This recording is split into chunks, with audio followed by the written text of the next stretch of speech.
উজানি এলাকার মুসলমান, এই উজানির ময়দানে আসার পরেও যদি আল্লাহর প্রতি মহব্বত আর জাহান্নামের ভয় না আসে,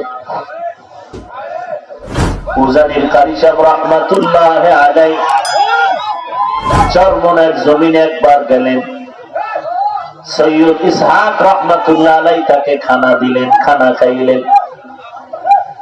উজানির কারি সাহেব রাহমাতুল্লাহ আলাইহি বলেন, রে ইসহাক, আমাকে কি দিয়ে খাওয়াইলি?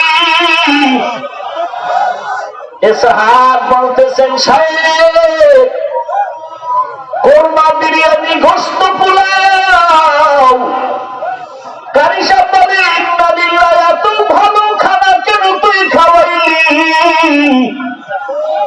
সৈয়দ ইসহাক বলেন, কারি সাহেব হুজুর, আপনি কি শায়েখ, আপনি কি দেখেন নাই? বলে, তুই যে কি দিয়া খানা খাওয়াইছো আমি কিছুই বলতে পারি না।